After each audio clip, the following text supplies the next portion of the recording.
хан асаба өзінің порно видеосы үшін 6 балалы отбасылық ананың 16 жасар баласын кінәлап 8 миллион теңге қаражат талап етіп жатыр екен.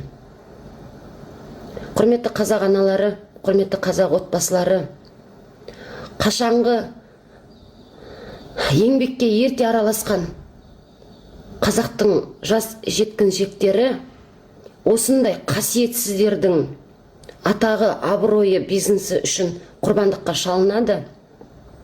Көп балалы отбасыдан шыққан 16 жасар бала не себептен еңбекпен араласып ақша табуға мәжбүр болды?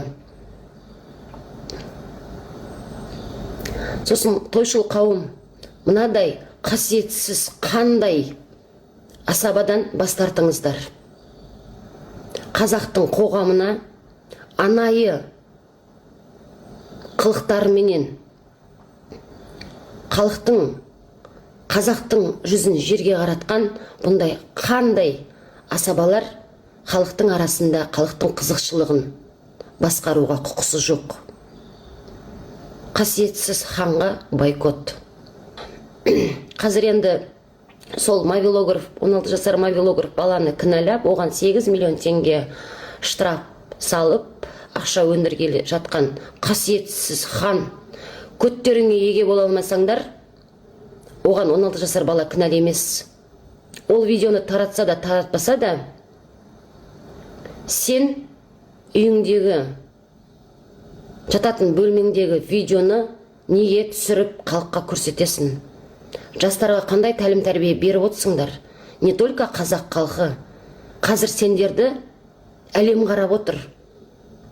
Мен өзге ұлт өкілдерімен достық қарым-қатынастамын. Қазақ халқы порно видео түсіретін болыпты деп маған хабар айтқанда жерге кірерге тесік таппай қалдым. Қасиетсіз хан, сенің кесіріңнен қазақ болғанымызға ұялып отырмыз. Жауапкершілікке қасиетсіз хан тартылу керек. Мені немесе тағы да қазақтың жүзін жерге қараттыңдар.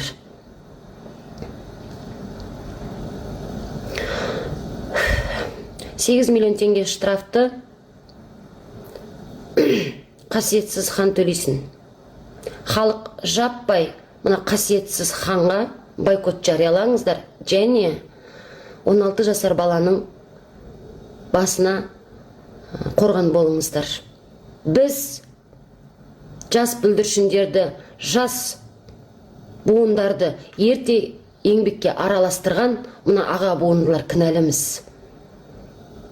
Еңбекке араласып, отбасына көмек беремін деп, мобилограф болған балаға мынадай қасиетсіз қан секілді атақ пен абырой, ақша үшін кінә жауып, тағдырын тәлкекке салып отыр.